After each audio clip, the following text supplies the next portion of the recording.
the beautiful verses of the Quran, Surah Al-Fussilat. Allah subhanahu wa ta'ala states that surely those who say our Lord is Allah, then they stand firm on that. The angels will go down upon them. You will have no fear, and nor you have any sadness. And the good news of Jannah, the paradise, which is promised to them, to you, which is promised to you. So what is the meaning to say that who said that Allah is our Lord, and they stand firm on that? It's not just a simple meaning that you say Allah is my Lord. For example, when you ask someone that, what's your business? And he mentioned you, like in Malaysia, I was asking too many Grab drivers. And I asked them, how you got this taxi or this car for your Grab? And they usually say, we got it from the bank, from the loan. And then I asked them, it's haram to get the loan from the bank. It is haram to get this business. And almost all of them, they always reply, no choice. Almost everyone. Not only about this bank loan, or many occasions when I ask people, your business is haram, why are you doing this? They just simply say, no choice. What is meaning to say you don't believe Allah is Rabb? When you say that you have no choice except to go against the command of Allah, it means you are saying that I don't believe in Allah. That Allah is my Lord. If you believe Allah is your Lord, then you cannot say I can go to haram and I have no choice. Did you see the birds? They eat every day and they don't keep the food for tomorrow. The birds never keep the food for tomorrow. Allah gives them another tomorrow, the other food. The birds are small birds. They believe that Allah is my Lord. Allah will sustain me. Allah will feed me. Allah will take care of me. Allah will protect me. Allah is the one to grow me, to nourish me, to just sustain me, to cherish me, to take care of me. So if you believe in Allah is your Lord, you will not go for the haram. Because you believe Allah will the one feed me. Allah is the one to feed me and to feed my family. So Allah said in the Quran, do not kill your children. Allah is feeding you and Allah is feeding them. Allah is the one to feed them and Allah is the one to feeding you. Today, the modern world talks about less children because they are thinking that you are the one feeding people. No, Allah is feeding people. The strategy of that economy can grow with less children is failed already. The fastest growing economy in the world today is China, and China has the highest population in the world. The number 2 fastest economic growing in the world is India. India is the number 2 population. The population is not decreasing your economy, it's growing your economy. There was a Chinese man, a wise Chinese man said that every child born with one mouth but 2 hands. And these 2 hands will feed himself. So only the population which is useless population, it is the problem. When the population all works, they will never be burdened to any other person. Because Allah gave everyone 2 hands to work for himself. The problem is the lazy population. The population which is useless, which don't do nothing, just make fitna and troubles. So there is a meaning to say that I believe in Allah is my Lord. It is a very hard task. It is very difficult task. Because you say, only Allah can give me the life and only Allah can give me the death. No one can take my life and no one can give me the death. For example, when you are trusting upon Allah, you will not fear to speak truth. You will not go for the shortcuts. You will not go for the haram. Because you believe that Allah is my Lord. So when you are stand firm on this belief that Allah is my Lord, then you will be very good news for you, that the angels will go upon you. There will be no sadness, there will be no fear. And the good news of the Jannah, the paradise. For example, the idol worshipper, those who have booths, the idol, the statues, They believe that this statue, this idol can feed me. And that is true. And he always, when he wake up in the morning, he go to that idol and he say, please help me, I need food. Because he believes that God is made of the soil, he believes that is God. What about your shop? Tindahan mo.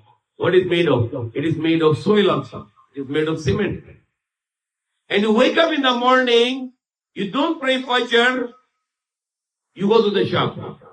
What is your belief now? That is my God, this only can feed me. But it is not the belief of what Allah said, Inna alladhina qalu rabbuna Allah. Those who say that our Lord is Allah, Allah is the one to feed us, not our shop. There are Muslims who wake up Fajr because they want to go to shop. They want to go to business. So they wake up Fajr. But Sunday they don't like to wake up. There's no shop, no business today.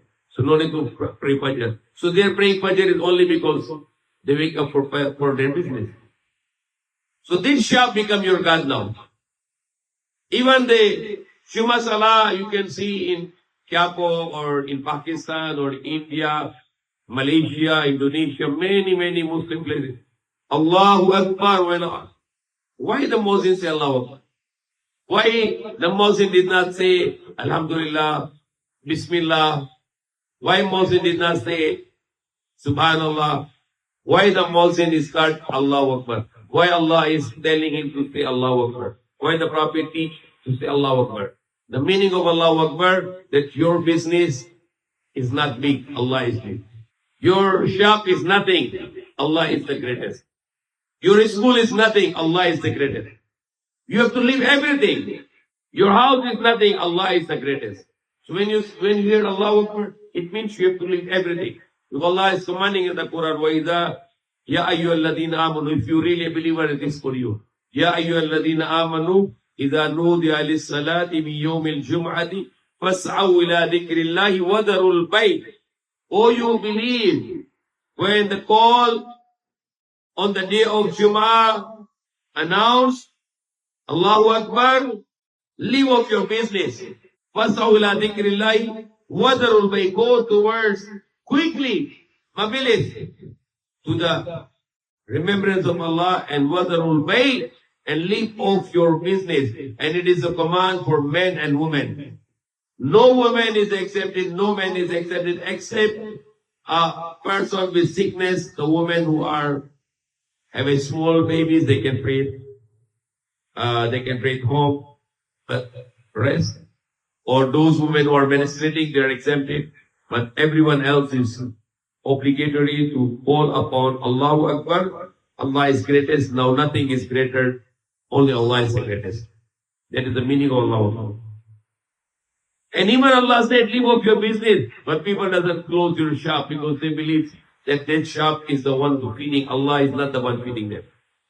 I was telling to my friends when I was young, very young, I was telling to my friends, let's come to pray. They don't like to pray. And they argue with me one day that if you don't work, if you don't go to the office, if you don't go to the shop, if you don't do business, how we eat? Because we need the money to buy food. And then I tell them, if you have all the money with you, and if Allah will not send the water from the sky, and if Allah will not grow the rice and wheat, what you will do with the money now? You're going to keep the money. Allah is the one who grow the food for us. Allah is the one who sent the water. If there is no water coming, you have no food anymore. Nothing will grow from the earth. All the animals will die. What you will eat now and what you drink now, nothing. You cannot eat the money anymore. So the money is like a deception. You don't think that money is feeding you. No. Allah is the one who grow our food. Allah is the one who give us the food. Allah is the one who give us water. Allah is the one who give us His clothes. His clothes is also coming from the earth. The cotton comes from the earth. The polyester comes from the earth. Petroleum. What is in this cloth? Cotton and polyester. Where the cotton come from? From the earth. Who make it? Allah. Where the polyester come from? Petroleum. Who make this petroleum? Allah. Nothing is what we are needing every day. It's all from Allah subhanahu wa ta'ala. Everything. Everything. Count on it. Everything is created by Allah for us and provided by Allah for us. I saw sometime coming from Tagaytay. I saw maybe more than 100 shops of fruits in Tindan. 100. More than 100. And all of them are same fruits. And I was wondering that all open 24 hours. And subhanAllah, all of them get that customer. Not one of them is going to close their shop. All of them are getting customers. And their shops are full and every day they get customers. Allah is the one who sends the customers for them. Everyone will get the customer. Allah is making the system of distribution of wealth. His systems is working. We cannot see that, but Allah's system is working. For example, the 8 billion people, everyone wants to become rich. 8 billion people, everyone wants to become rich. And who become rich? Only Allah who like to make them rich. There are people who are PhD, MBA, masters and bachelors in economics and business administration and accounting. What they earn? 10, 20,000, 30,000. A person, he don't know how to read and write. He is a millionaire. It is not from your effort. It is only from Allah. But Allah makes some conditions. The success is related to some principles. What is the principle? Don't tell a lie in your business. Don't cheat in your business. Make word of honor. When you write something, you do it. When you promise something, you do it. When you say you will pay that, you must pay, inshallah. Principle. No unfair business. No cheating in the business. No injustice in the business. Allah will give you very clean business. Even not you become a rich, but there will be a blessing there. Even you earn little money, but there will be blessings. Plenty of blessings. We were listening one good story. One day, the Imam, he made the announcement that in the masjid, at the back of the masjid, there is no roof and people pray in Jummah very hard. Very hard. So he said he needs around 250,000 rupees. Taka, it was in Bangladesh, in India, Indian rupees. The Imam said he needs around 250,000 rupees. After 1 or 2 days, one man, very dirty clothes, very old clothes, very, very poor person, he go and he knocked to the Imam. He said, I call Imam, I brought the money, 250,000 rupees. And they shocked that how this poor person will give 250,000 rupees. So the Imam come out and the admin come out and he call all the administration, everybody come and they ask, this poor person want to give 250,000 rupees. Why? Because he worked hard and his money is a blessing. He's not cheating people. He said that he's collecting the bottles, the papers, the iron, all the useless things he collect and he sell and he save this money. And he saved this money to make his house. And he decide with his wife and his family that no need to buy the house now, we can use it for the house of Allah. He gave this all the charity. And now all the rich people are very embarrassed. You see, this poor person is giving 250,000. Who we are very rich. So everybody started to collection now. The collection from the other people become 500,000. And they tell to this poor man, no, you bring your money, you just make your house. We don't need this money. You keep this money. He said, no, I give it this for the way of Allah. I already decided. I will never back out. This money should go and it will be used for the house of Allah. So what is all the people that did? Okay, they said, okay, we receive your money. Okay, we will make the roof of the masjid. And this all people, they collected 500,000. They give it to this poor man. That is our sadaqah for you. Make your house now with it. So that is example, when you work hard, your money will have a blessing. And if you are cheating people, your money will not benefit even to your own self. Even your sickness will not be cured with this money. And there will be too much fitna with this money because you earned with haram way. But if you believe Allah is your Lord, never go for the haram and always go for the halal and the things which is not against the command of Allah. And always go according to the command of Allah. Then Allah is giving the good news. The angels will come out upon you. And there will be no fear upon you. And you will not have any sadness. And you have a good news of Jannah which is being promised. We were your allies, we were your friends in the life of this world and in the hereafter, in the next life. And you will have therein in Jannah whatever you like. وَلَكُمْ فِيهَا مَا تَدَعُونَ. So there will be party for you. Nuzulam min Ghafur Rahim, the party from the forgiving, the merciful. And who can be better than speech? Who can be better than speech than who is inviting to Allah? The best of the speech when you invite people to Allah. That is the best of the word, the Prophet's word. Call people to Allah. وَعَمِلَ صَالِحًا, and he do the good work. وَقَالَ إِنَّنِي مِنَ الْمُسْلِمِينَ, and he said, surely I am among those who are surrendering to commands of Allah, submitting to the commands of Allah. And not equal are the good and the evil. The hasana wala sayya. And not equal are the hasana, the good things, and the sins. Idfa billati yahsan. If there is evil, repel it with the good. Somebody speak bad word to you, and you say bad word, nothing. It's not good. Idfa billati yahsan. Someone speak bad to you, you speak good. He speak bad to you, you speak good. He say bad words, you say good word. Until the time Allah said, فَإِذَا الَّذِي بَيْنَكَ وَبَيْنَهُ عَدَاوَةٌ كَأَنَّهُ وَلِيٌّ حَمِيمٌ. And then those who between you and him as an enmity, he will become your close friend. He will become your close friend. He will not fight you anymore, because every time he speaks bad, you speaking good, until he become a very good close friend to you. And that is working very, very well. If you try to do the people who are always speaking good, wrong to them, you speak good, until they become very good friend to you, they will never speak bad word to you.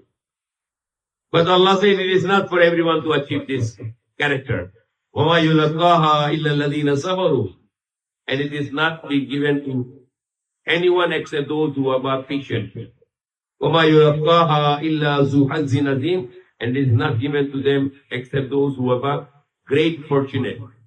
The great fortunate people who can have this great quality of repel the evil with good. And then that is one of the best example for that is Prophet Muhammad Sallallahu Alaihi Wasallam.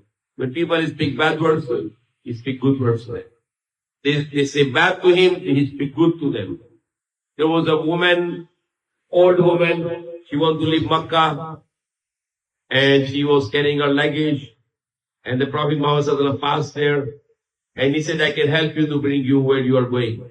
And he carried her luggage. And then she was saying that she's leaving Makkah because there is a magician there. This magician is speaks some words and everybody following. So I don't like to listen to that magician. I don't want to lose the religion of my forefather. So I'm leaving Makkah because of that magician. And she's speaking a bad word about Prophet Muhammad, and she don't know the person who's carrying her luggage.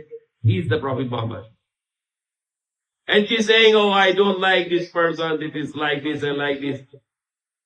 And then Prophet Muhammad was not saying any bad word to her. He is just listening, and he knows she's cursing me. And she is keep on cursing him, that he's magician, he's breaking, he led people to go away from religion of their forefather, and he's bringing a new religion, and he wants to see people to worship one God. Until he brought her out of the Makkah, and he returned to her luggage. And now this woman said, young man, please tell me your name. I'm leaving Makkah because of that person, that magician. At least I know your name, that you are a very good person in Makkah also. So I can remember you. That I was meet a very good person in Makkah who was very kind and generous.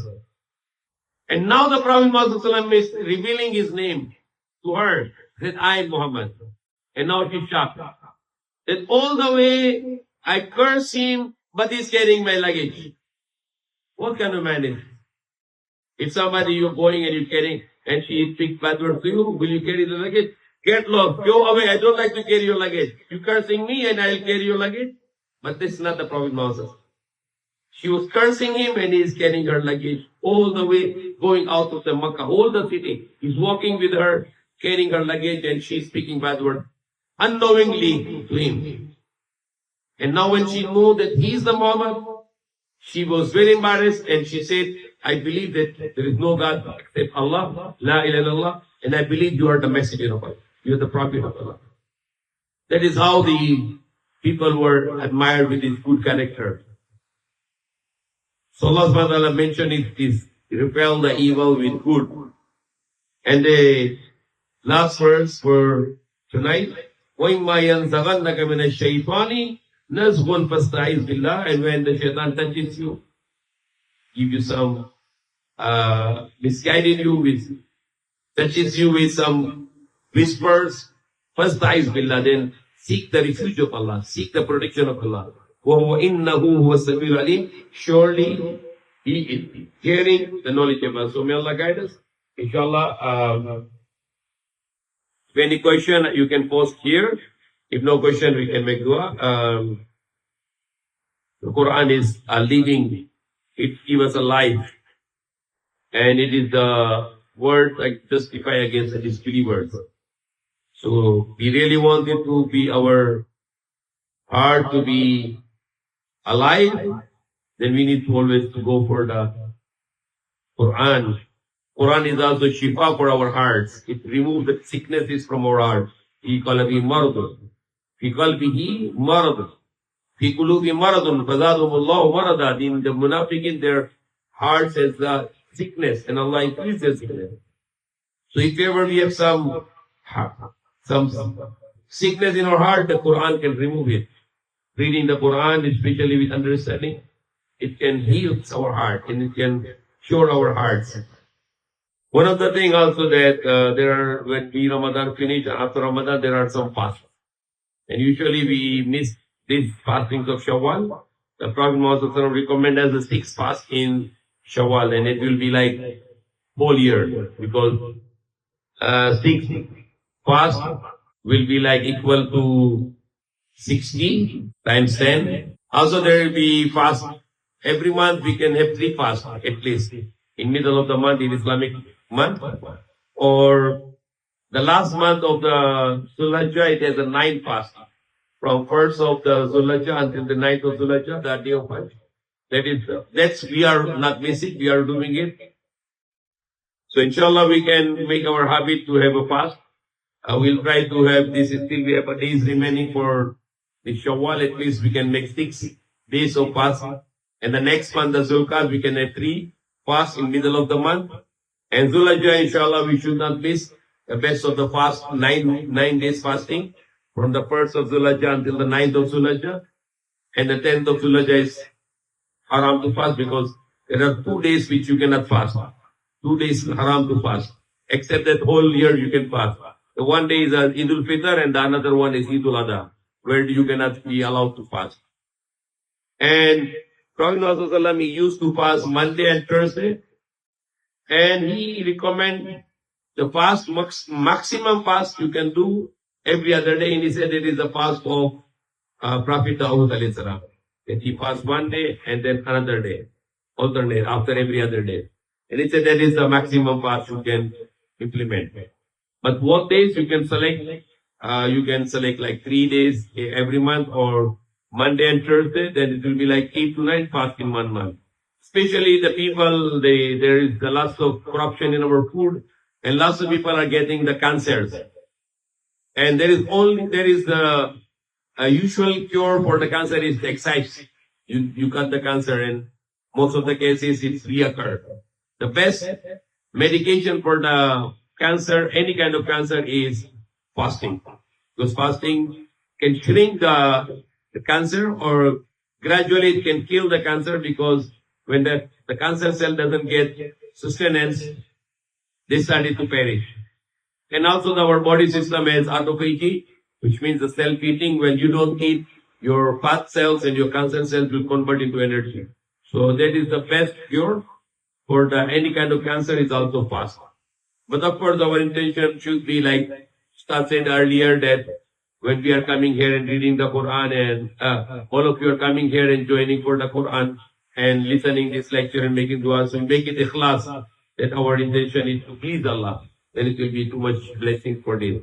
So of course our fasting is intention is only one. We do it for pleasure of Allah. We want Allah to be happy with us. And of course Allah can give lots of side benefits for those beside fasting, other all the good deeds has many side benefits, but which is not our target. Our target is the pleasure of Allah and how we can please Allah subhanahu wa ta'ala. May Allah guide us. The question here is, what is the proper procedure of Som Qada? So Qada is no procedure. It is your credit to Allah. It is your debt to Allah that you have to pay this. Once Ramadan finished, you did not fast because of sickness or whatever other reason. Immediately after finish Ramadan, you started to pay for your fast.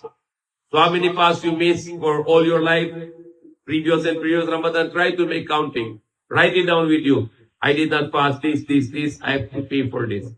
So fasting, it is obligation, and those fasts you qaza, you did not make it, you don't need to delay it, you must do it. You don't know your lifetime, so don't miss your, whatever fast you missed, you must do it as soon as possible. There is no procedure. As soon as possible, you pay your debt to Allah. And the fast we did not make, it is your debt to Allah which you must pay immediately without any delay. May Allah guide us. Ameen. Alhamdulillah. Assalamu alaikum. Peace be upon all of you.